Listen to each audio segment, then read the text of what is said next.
Gift Nifty आपका दिख रहा है 35 अंक नीचे, तो पहला सेंटेंस में बोलो, उसके बाद आपको जो एनालिसिस करना, जितना नीचे खुले, जितना ज़्यादा नीचे खुले, उतना जल्दी और उतना ज़्यादा खरीदना है। गिफ्ट निफ्टी, हाँ, गिफ्ट निफ्टी जो दिखा रहा है, हाँ, जितना हमारे मार्केट जितना ज़्यादा नीचे खुले उतना जल्दी और उतना ज़्यादा खरीदना है। हाँ, अब आता हूँ मैं आपके सवाल के, मैं मेरे से रहा नहीं जा रहा था बोले वगैरह, ठीक है ना। तो अब आगे अगले 10-15 मिनट में इसी बात का विश्लेषण करेंगे कि मैं ऐसा क्यों सोच रहा हूँ, ऐसा आपको क्यों करना चाहिए। पहले अमेरिका चलते हैं। राइट। फेड की 2 दिनों की बैठक शुरू हो गई और इस बैठक में जाने के पहले अमेरिकी बाजार बेहद मजबूत है। और क्यों मजबूत है दीप, इसको समझना चाहिए। देखिए, ये सबको पता है कि इस बार फेड ब्याज दरें नहीं बढ़ाएगा, करेक्ट। लेकिन बॉन्ड यील्ड जिस तरह से बढ़े और कल भी फिर से बढ़कर आए, तो बॉन्ड मार्केट क्या कह रहा है? बॉन्ड मार्केट कह रहा है कि ब्याज दरें बढ़नी चाहिए। आम राय क्या है? ब्याज दरें नहीं बढ़नी चाहिए। और फेड आमतौर पर आम राय के साथ जाता है, यानी कि ब्याज दरें नहीं बढ़ने की संभावना है, इसमें पोज होगा। अगर गलती से उन्होंने बढ़ा दी तब तो खैर हालत ही सब कैलकुलेशन अलग। बट मतलब जो ट्रैक रिकॉर्ड देखते हुए अगर आप समझे तो इसका मतलब नहीं बढ़ेगी, राइट। अब इसमें क्या है, अगर वो बढ़ा दे फेड तो एक बहुत बड़ी समस्या है। ये नहीं कि ब्याज दरें अचानक से बढ़ गई तो फिर लोग परेशान हुए, वो फेड की क्रेडिबिलिटी पर क्वेश्चन मांगे। सी, अगर समझिए मैं फेड चेयरमैन हूँ तो मैं क्या चाहूँगा, जो मैं सोचूं, जो मैं डायरेक्शन दूं, उस हिसाब से बॉन्ड मार्केट चले। न कि वो ये चाहेंगे कि बॉन्ड मार्केट मुझे गाइड करेगी मुझे क्या करना है, करेक्ट। फॉर ए चेंज इस बार बॉन्ड मार्केट गाइड करने की कोशिश कर रहा है कि बॉन्ड मार्केट कर रहा है कि हमारे हिसाब से ब्याज दरें बढ़नी चाहिए, लगातार बढ़ी है पिछली पॉलिसी से लेकर अब तक।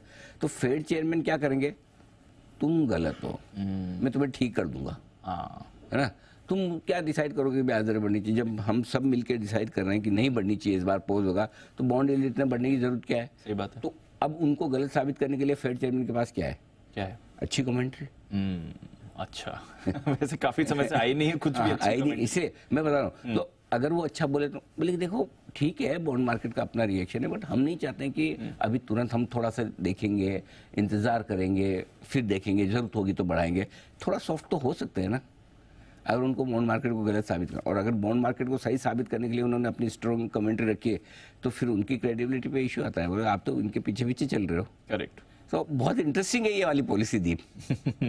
मजा आने वाला है। फॉर एग्जांपल ऐसे समझो हमारे आरबीआई गवर्नर साहब हैं, वो पॉलिसी दे, मॉनेटरी पॉलिसी, और वो मॉनेटरी पॉलिसी में अगर वो सारे इंडिया के बॉन्ड डीलर्स हैं, हमारे बॉन्ड मार्केट, उनको फॉलो करें, तो फिर लोग क्या बोलेंगे कि अरे आप तो सब उन्हीं को देख के बोल रहे हो। और अगर वो बोले नहीं मैं शक्तिमान हूँ तो फिर क्या करेंगे, मैं जो बोलूँगा उस तरह से होना चाहिए। तो ये इस बार फेड चेयरमैन के लिए बड़ा टेस्ट है कि वो मार्केट के पीछे पीछे अपनी कमेंट्री रखते हैं, या ये दिखाने के लिए नहीं, मार्केट अपनी जगह है, मैं अपनी जगह हूँ, फेड अपनी जगह है। सो मैं एक्सपेक्ट कर रहा हूँ, आई मे बी रॉन्ग, क्योंकि ये बहुत इंटरेस्टिंग चीज़ है। इस बार की कमेंट्री इसलिए सबसे इंपॉर्टेंट है कि फेड चेयरमैन आगे के लिए क्या डायरेक्शन देते हैं। मज़ा आने वाला है। हाँ, मज़ेदार होगी। सो कल एक बड़ा मूव तो रहेगा, ये बात पक्की। हाँ, उससे पहले थोड़े से बॉन्ड यील्ड बढ़कर आए, थोड़ा सा डॉलर इंडेक्स बढ़ा है, विच इज़ फेयर। कल 98% लोगों को लग रहा था ब्याज दर नहीं बढ़ेगी, अब की बार 99% को लग रहा है। और दीप, आपका काम है ढूंढना उस 1% वाले को। कौन है वो 1% है ना। तो अब ये भी मजे की बात है, जब 90%, 99% लोग मान रहे ब्याज दर नहीं बढ़ी, तो फिर बॉन्ड यील्ड कैसे बढ़ रहे है ना। सो अमेरिका में क्या चल रहा है भगवान ही जाने, अलग ही चीज है, मतलब मिसमैच ही है कम्प्लीटली, है ना। सो जो भी हो देखेंगे आज। लेकिन इस बीच एक अच्छा संकेत और हमें अमेरिका से मिल रहा है। पहली चीज़ तो है कि लगातार तीसरे दिन बहुत बढ़िया तेजी हुई है, 100-125 पॉइंट। कल इतने ऊपर थे डाउ पर, हम फ्यूचर्स पे जब 3:30 बजे बंद हुआ। नेस्डेक फ्लैट था, लेकिन नेस्डेक भी 75 पॉइंट ऊपर बंद हो गया। रसेल 2000 आपका अच्छा चल के आया, तो ब्रॉडर मार्केट में खरीदारी होती थी।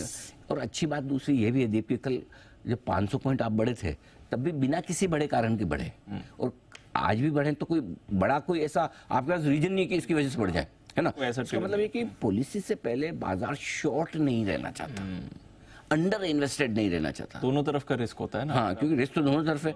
सो अगर 1-2 दिन और नहीं बढ़ता तब तक मैं पक्का बोलता कि पॉलिसी की बात तो बहुत बढ़िया थी, कल तो हम बात भी कर रहे हैं जी। लेकिन अब ठीक है, थोड़ा हम पॉलिसी के पहले पोजिशनिंग न्यूट्रल सी हो गई है। पहले एकदम कमजोरी वाली थी तो बढ़ने का स्कोप ज्यादा था, अब थोड़े बढ़ भी गए तो न्यूट्रल हो गए। न्यूट्रल हम पॉलिसी में जा रहे हैं, देखते हैं गवर्नर साहब क्या कहते हैं। लेकिन एक और अच्छा संकेत हमारे लिए कच्चा तेल। यस, कहाँ $96-98 से आज वापस से $85-86 की रेंज में आ गया।